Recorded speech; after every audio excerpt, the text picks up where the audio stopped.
Let's go see Doctor Sleep.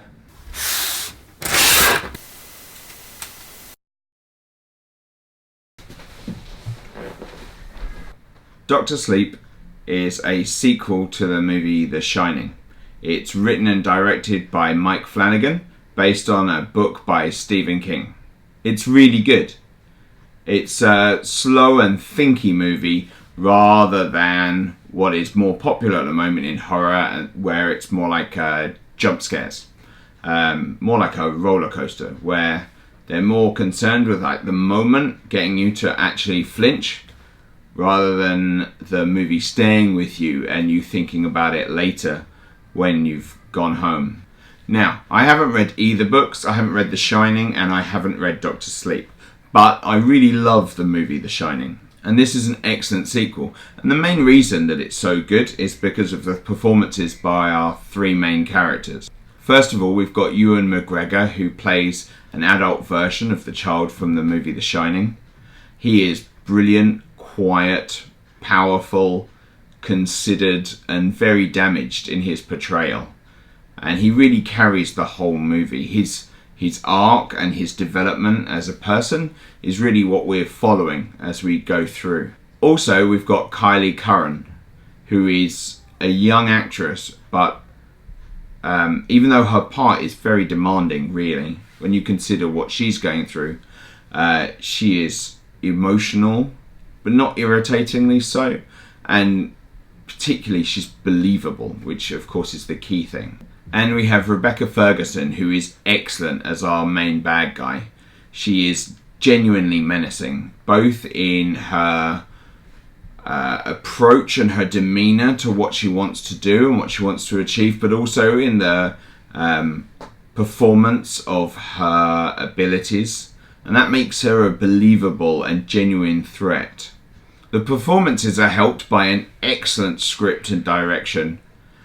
Mike Flanagan was responsible for both, although he was working from an earlier treatment by Akiva Goldsman, and you can really tell that there is one writer and director. All of the different things that are going on, all of the different storylines really do sync together and hold together to make one cohesive story and one plot that really it doesn't feel like it's been chopped and cut apart by either the production company or by other people who wanted to have a say in the movie. It really feels like he had a clear concept of what he wanted to do in joining The Shining, but also adapting the book in of itself. And he really succeeds at that. It both serves as a sequel to The Shining, but also it works as a film on its own. You don't have to have seen The Shining to understand what's going on in Doctor Sleep. The script is unhurried, and it is happy to take time to develop the characters and the situation that it's building. And that really pays off in the finale, whereas sometimes it feels a little cheap when you have an ending to a horror film. It feels like they didn't really know how to solve a problem, and so the good guy wins, that's the end. Instead, with this one, you really have a sense that everything that has happened leads to this and helps the characters make the choices that they do in order to try and defeat the problems that they have that are set in front of them.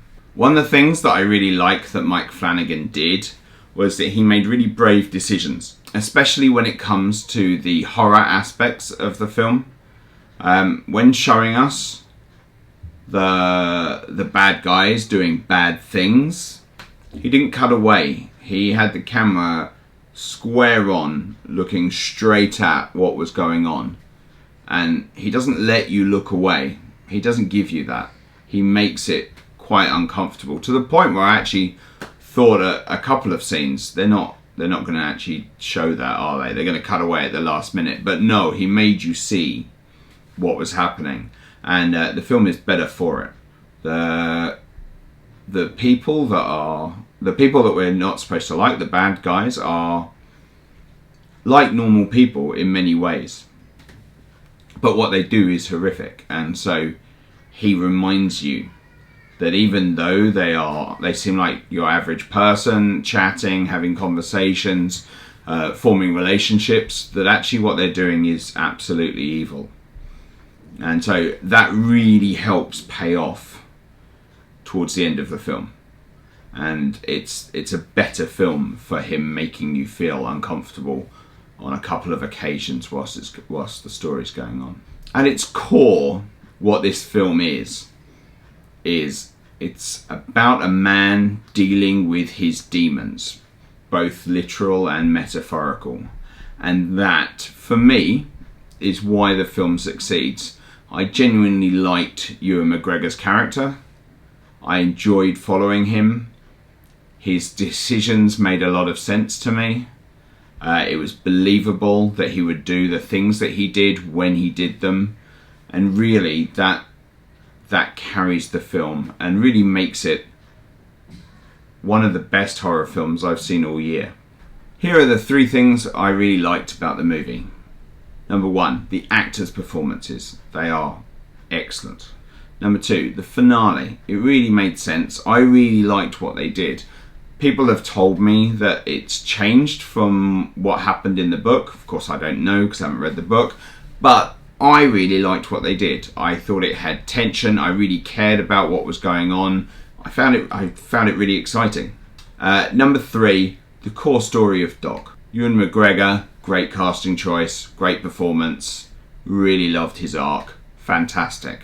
And here are 2 things that I would like to improve, but I'll admit I am being super picky. The first one is it's 2 hours and 31 minutes.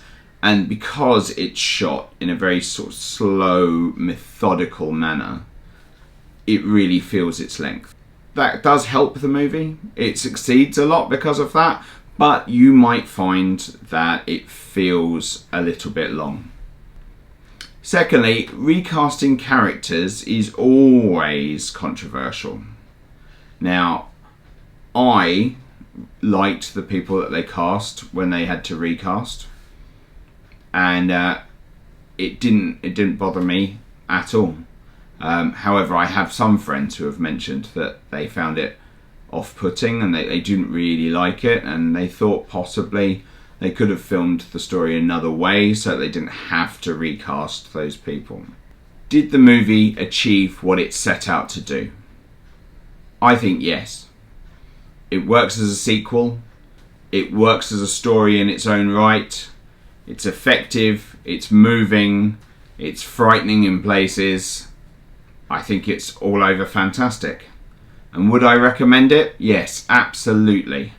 You should totally go and see Dr. Sleep.